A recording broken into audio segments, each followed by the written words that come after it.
My name is Benjamin Rossdeutscher, and today I'm fortunate enough to be speaking with leading scientist and big thinker, Emeritus Professor David Blair.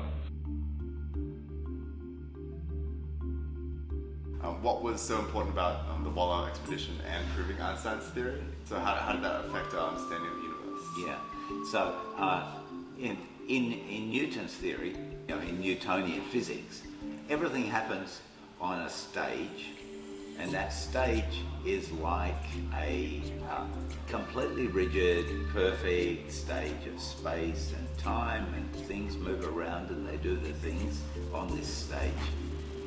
But Einstein's theory told us that everything affects that stage. And so I think of the stage where everything happens in the universe as being like a bouncy castle. And when you're in a bouncy castle, you affect the person next to you because you curve that space. Everything is connected. But also, out of Einstein's theory of quantum, his discovery of photons, intrinsically comes the idea that the universe must be statistical, that things happen, that randomness underpins everything.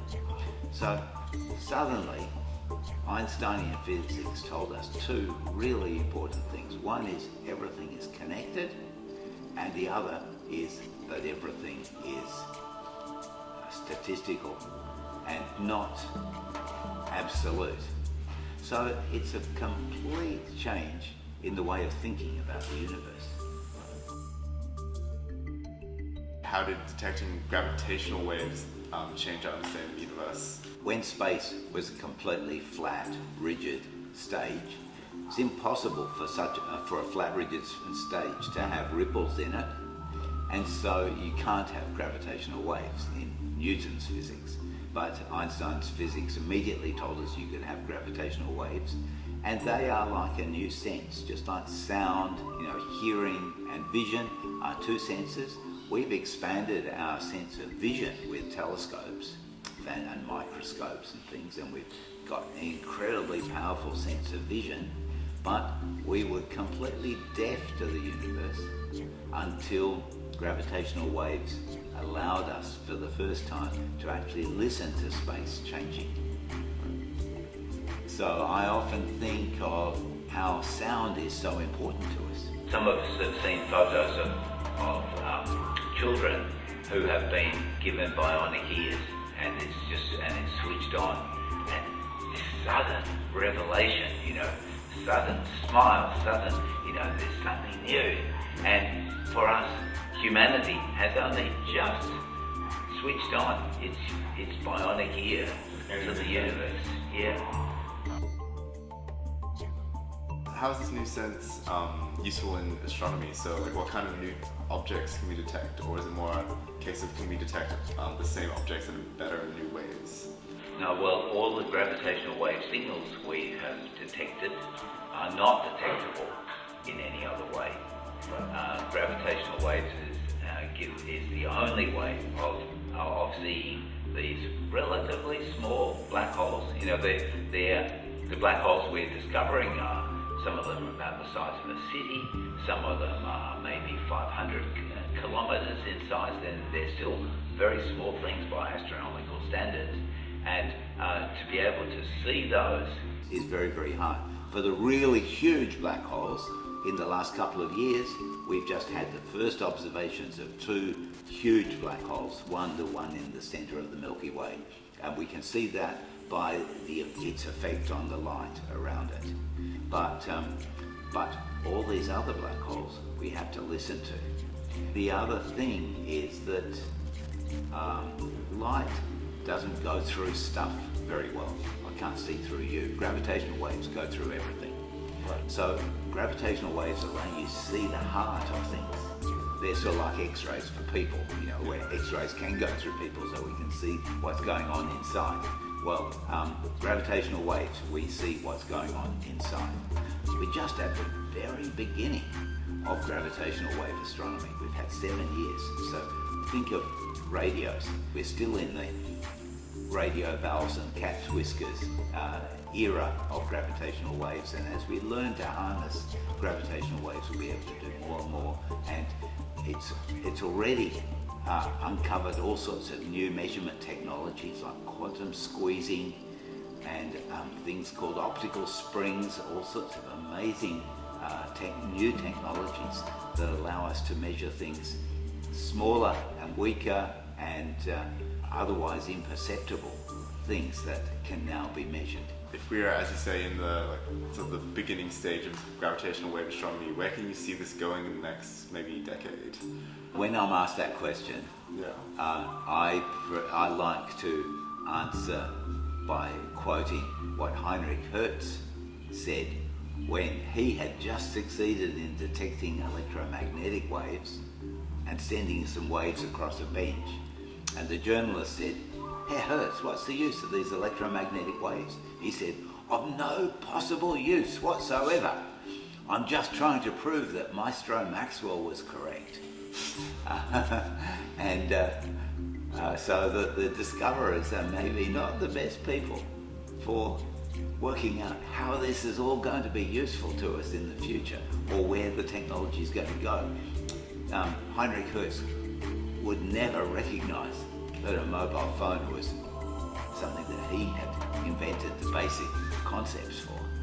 It's just completely unrecognizable. So I think gravitational waves will go a long, long way. And where they will go, I can't answer. Right now, the gravitational wave astronomers in Australia have a plan for a new gravitational wave observatory. Its name is NEMO, which stands for Neutron Star Extreme Matter Observatory.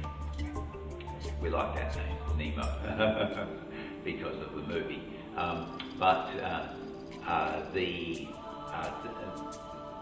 Our motivation for this is that when two neutron stars spiral together and coalesce, and then they turn into something we call a hypermassive neutron star, and then that collapses and becomes a black hole. And that process is just like the Big Bang happening in reverse. Right. And so the nearest we can get to seeing the creation of the universe is to see a bit of the universe ceasing to exist as it disappears into a black hole. And this observatory that we've designed is capable of doing that. Our motivation for this is that when two neutron stars spiral together and coalesce, and then they turn into something we call a hypermassive neutron star, and then that collapses and becomes a black hole. And that process is just like the Big Bang happening in reverse. Right. And so the nearest we can get to seeing the creation of the universe is to see a bit of the universe ceasing to exist as it disappears into a black hole.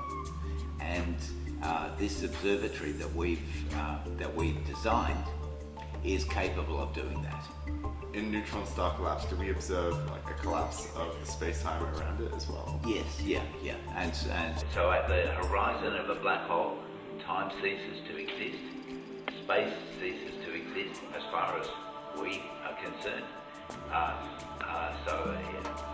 We're seeing the end of space and time when a black hole forms. And as far as we know, there's no way to observe what's inside of a black hole. No. You can think about it and you can try to make some theories about it. A lot of people are trying to do that, but nearly always theory needs to be guided by observation. And if we can observe the process happening, perhaps we will be better able to consider, and now what happens once you go beyond the horizon into this place where space and time have ceased to exist.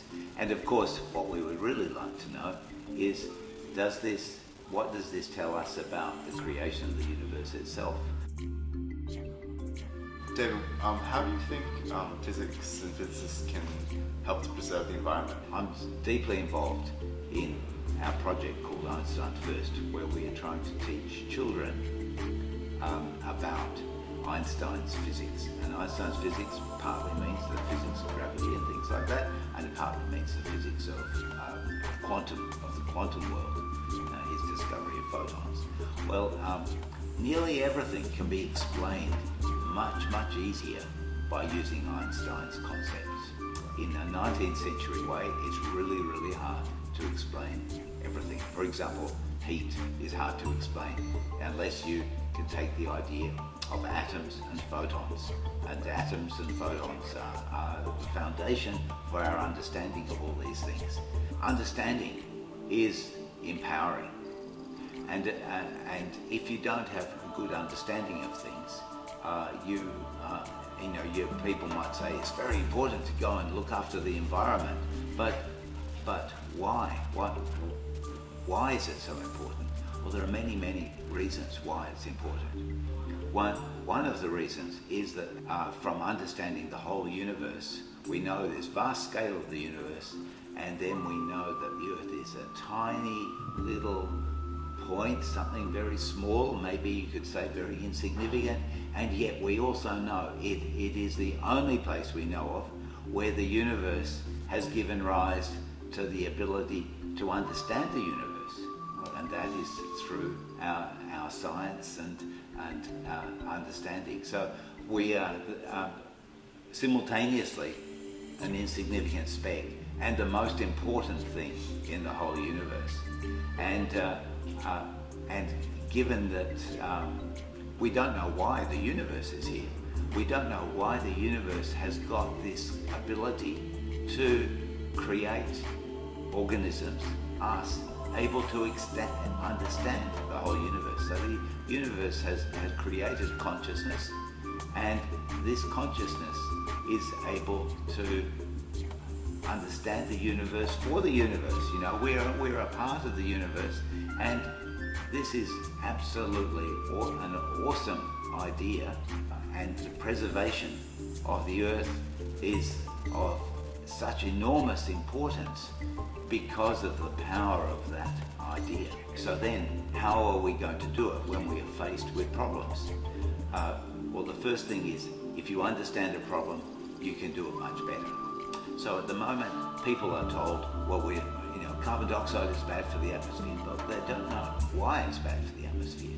And yet it's easy for children to understand that, to understand how it is that photons like to interact with these molecules consisting of one carbon with an oxygen on either side that's able to vibrate in a certain way, that's carbon dioxide, and the way that these photons interact with those creates this sort of blanket which warms us.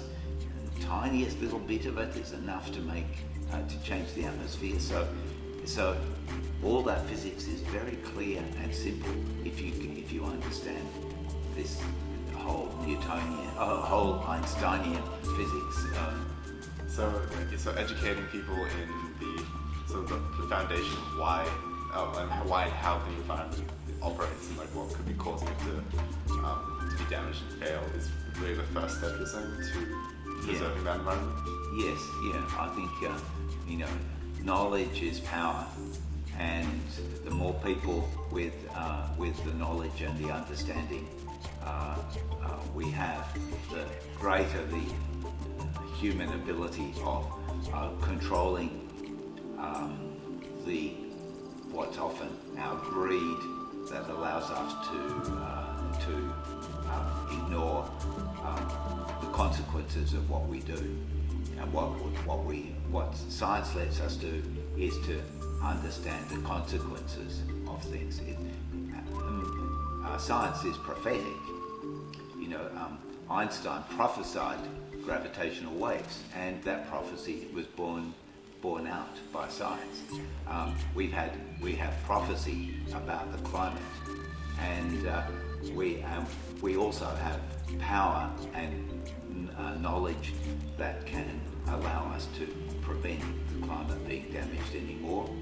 And everybody needs to understand that if humanity is going to be able to solve its most enormous problems. Sharing that understanding is really foundational to solving this problem. So could you tell us a bit more about Einstein first and how that provides that understanding to the next generation? Yeah. So in Einstein first, we try to introduce a language of modern science at a very early age. We've found that Year 3 children love learning about atoms and molecules. They learn songs about H2O, Mickey Mouse molecule. They learn about how atoms like to form into little pairs, which we call molecules, or into threesomes or foursomes, and so we start to introduce those ideas at an early age. We introduce the idea that light is coming as a stream of photons. We also introduce the idea of what is space. Most people don't ever ask the question, what is space? Or what is a straight line? As Einstein realized right at the very beginning, those ideas are completely changed by his theory, and unless you actually address those things, people can't understand it. So we're introducing these all these concepts, but in an intuitive way, and all done with toys and games and plays and things like that at primary school, and then at secondary school we go into more quantitative activities and things, but all learning based on the fact that we don't just learn with our heads. Learning isn't just a matter of sitting in front of a screen and stuff going into our eyes and we learn like that. We learn with our whole bodies. And we also learn interactively with other people. And so we need children to work in groups, work through problems together, learn from each other. Children learn from each other better than they do from their teachers. And they learn from the things that they interact with very much better. So we've designed a whole set of activities that take children from Year 3 and take them up to Year 10, the last compulsory year of science at school. And by Year 10, we want every child, not just bright kids, but every child to have a sense of the space they live in, a sense of the universe they live in, a sense of what things are like at the very small scale, what things are like on the big scale. So they don't need to know the detail, but they need to know those basic concepts. And what we've found is that children who are introduced to this type of science get a much more positive view to science. So we believe that by the end of Year 10, many more of them will decide to follow STEM pathways because they've seen that this is really fun and interesting and relevant. Build their enthusiasm for the subject. And build their enthusiasm, yeah. Yeah, I can see how that would really help build the population of students going into STEM, because if you're educating them in these much more interesting and modern concepts. Almost all children have heard of B equals MC squared, but they never learn about it at school, and their teachers don't know what it means. Almost all children have heard of black holes, and they've all heard of photons, but they don't know what those things are. We give them the literacy to be able to understand all of those things and lots of other modern things. We want them to be able to look at the latest photos coming from the James Webb Telescope and say, wow, I know what that means now. I can see these arcs there because of curved space. And you can see this and that in it. Everything has much more meaning if you have basic conceptual understanding. I got into physics because I grew up reading a lot of science fiction, and I think I read that and I was really amazed by all these different possibilities, and I think I saw physics and the pathway to realizing some of the things I'd read about. So that was my inspiration to get into physics. And yeah, to an extent, I sort of went through high school waiting for the year 12 to do Einsteinian physics and to do university level physics. So it was, I think I personally would have very much enjoyed the Einstein First program. So David, a lot of my friends weren't drawn to STEM pathways. How are you drawn into them, and how do you think that we can inspire more of the youth to go this way? Well, I was brought up on a little farm in the southwest of Western Australia, and until I was in about year 7, probably about 11 or 12 years old, I was determined to be a farmer, like my father. And then the first Sputnik was launched, and suddenly there was a complete fascination in the media of Sputnik 1, Sputnik 2, and then the American satellites and things like that.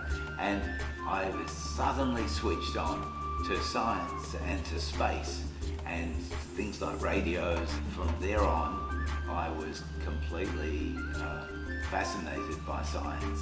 And today we have much greater emphasis on space. Everybody's looking forward to this, the new launch of the new American rocket, Artemis. the Artemis. Yeah.